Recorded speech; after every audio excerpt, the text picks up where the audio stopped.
In the previous videos, I have interpreted an obsessio from I.33 as an action, an offensive action that may harm the opponent, but its main reason is to force the opponent to react, to defend, so that I can then circumvent his defense and hit him with a thrust.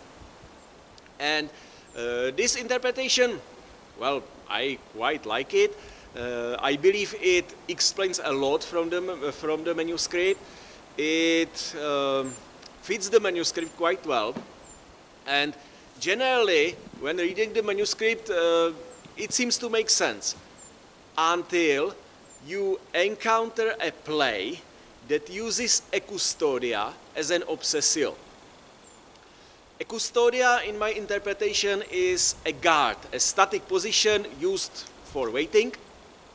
And obsessio is an action, usually like a cut or a thrust or something like that.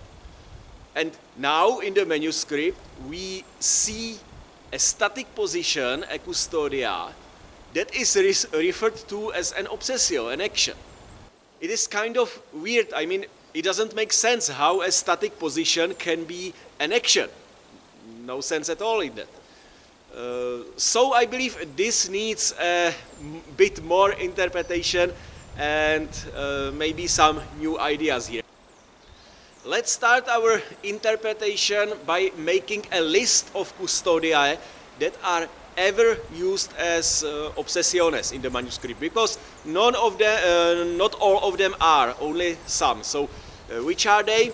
Well, it is a prima custodia, it is Langort, it is priest special long point, that's like an additional custodia that we are introduced to in the later parts of the manuscript, and that's all. Only these three positions are ever used or referred to sometimes as custodia and sometimes as an obsessio. So I will call them the ambiguous guards, the guards that can be both, and only those three are. To these I would add one more, and that is Walpurgis guard, that looks like this. That's the position which is used by everyone's favorite character, Lady Walpurgis, who is introduced in two last pages of the manuscript.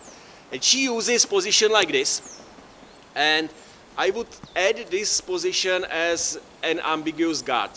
It is not obvious because this position is used only in two plays, and in both plays it is referred to as an obsessio. So it looks, at the first glance, it looks like a clear obsessio and no reference to a custodia. So this is not ambiguous, this is just an obsessio.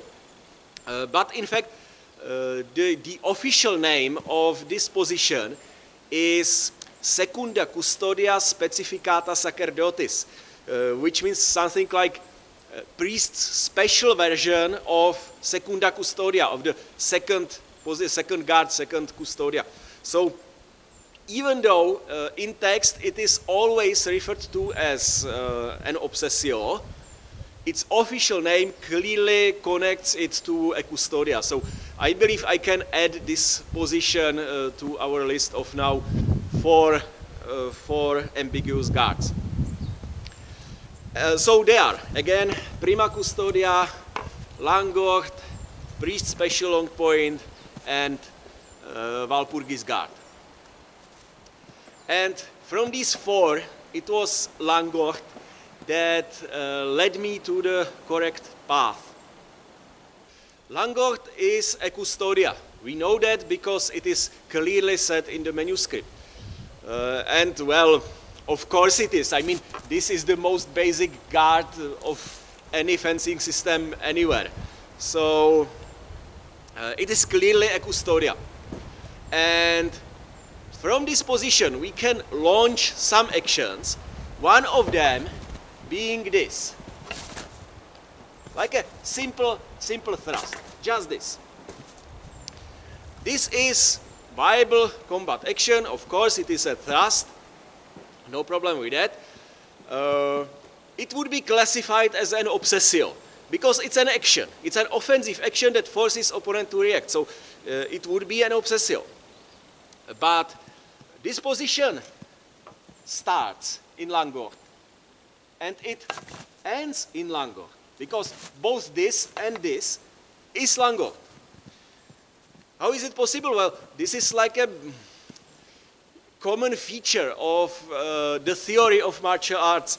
In any martial art, if you have a named position, this named position is more like a template than a name of just one exact position. Any real position that has the same features as the template falls in the template.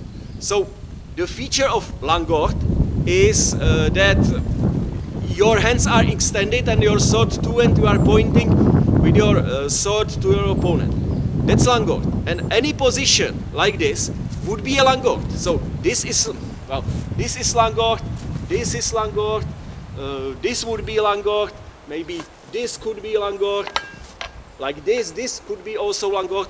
All these are Langort, because all of them have the same features, sword pointed forward and extended hands. So if we look at this thrust, you see that it starts in Langort, it ends in Langort, and any position on the way is Langort. Now, imagine that you are a theoretist behind the whole manuscript project. You are the priest who is devising this theory of his martial art. And you should describe this thrust. How would you think about it? Well, there are many ways how you can think about this thrust, but one plausible and logical way, which I believe priests used, is that, in fact, this thrust is like an action version of Langort as a custodia.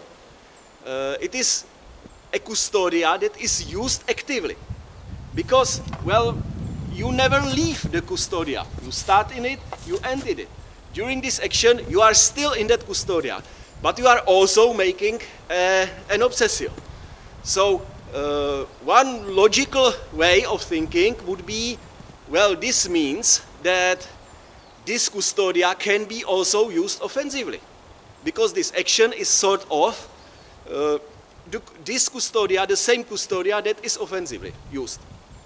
So this, I believe, is what the priest was thinking, and that is how he described this. So every custodia that is also an obsessio, that is like a hypothesis, my hypothesis, that every custodia that is also an obsessio may launch an offensive action that is useful in combat. It can be used as an obsessio, and it doesn't break the custodia. It doesn't force you to leave the custodia. So that's a hypothesis, so let's prove it.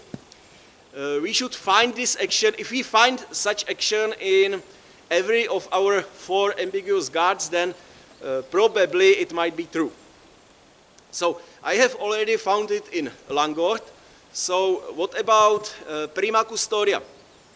Prima custodia, I believe, also offers such action, and it would be this. This action is remaining in the Prima custodia. This is Prima custodia, this is Prima custodia, this is Prima custodia. The main features of the position are still there. Both hands behind the shield, shield on the center of the body, and the sword under the arm. That's still there. So this Prima custodia, this is Prima custodia. And this action is done completely inside Prima custodia. So that's okay. And now, is this action viable in combat? Would it work? I believe, yes, it would. The action that it is offering, I would call it like a shield rush. What you can do with this action is that you can quickly pin the opponent's hand at his body.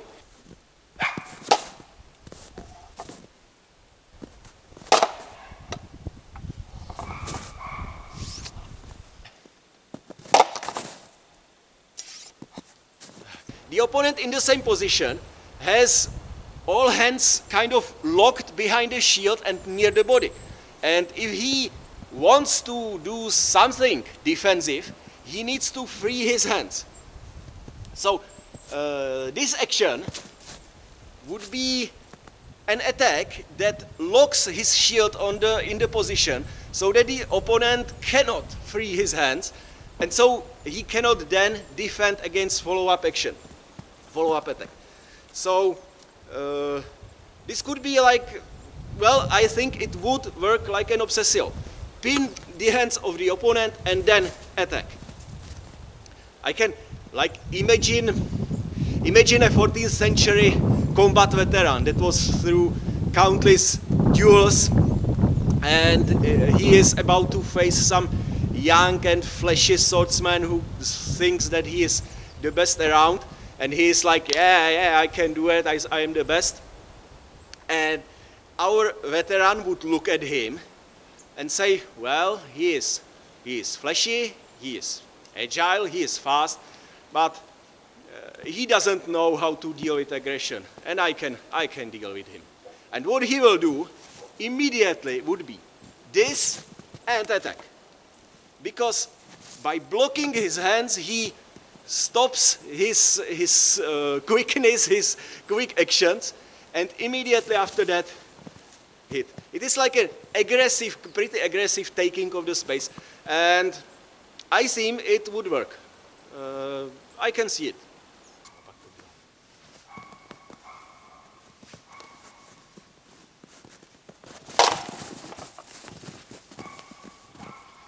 So that was Prima Custodia. What about Walpurgis guard? Well, I would say that Walpurgis guard is offering something very similar. What you can do is, again, throw both hands behind the shield and rush forward with the shield. And do exactly the same thing.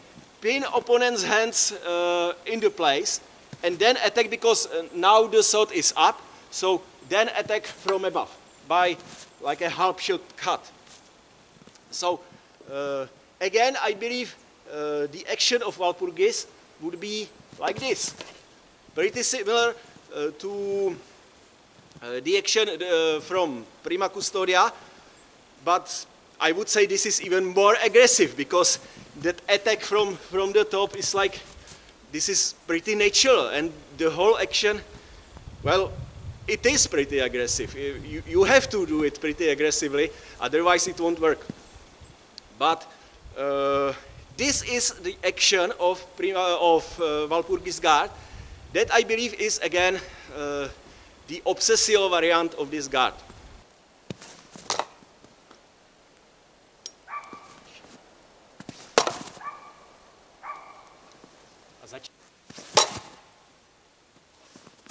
And you can see why the text of the play that this guard appears in says what it says.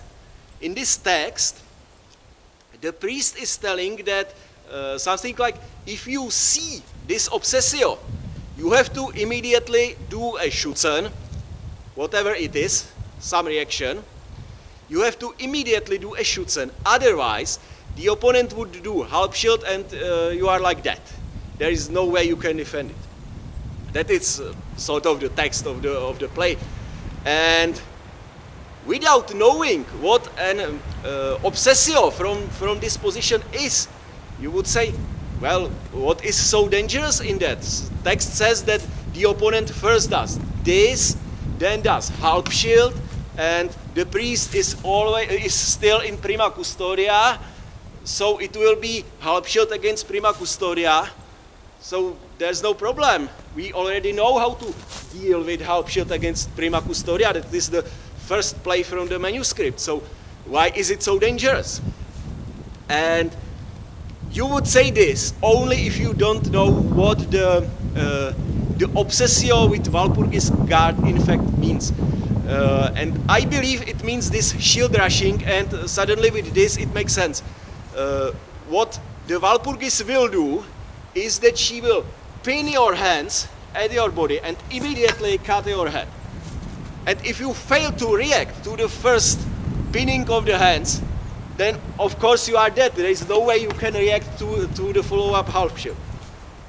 So, yeah, in the context of this play, the concept of shield rushing as an obsessio from Walpurgis guard seems to me pretty plausible. And the last of our ambiguous guards is priest special long point. And this position is complicated. It is complicated, and I don't know what to think about it. I have like a feeling, like a semi-idea that this priest special long point can also launch actions that remain in the priest special long point. So it will also fall in this area of ambiguous guards that really can be used as an obsessio. But I'm not sure. I'm not sure about it because priest special long point is used in the manuscript in some strange ways, and sometimes it looks weird, and I don't know what to think about it. So this position, priest special long point, waits for some more interpretation, and before that I cannot say that it really does offer an action that doesn't leave it. So my hypothesis would be proven. So that's it. I believe whenever you see a custodia in the manuscript that is used as an obsessio, it means that there is an action that can be launched from the custodia without breaking the custodia. You will start in the custodia and end in the very same custodia. And that is the obsessio that it is talking about. And I have proven that it in 3 out of 4 custodia this works. About the 4th one, again, I am not sure. So that was enough for today.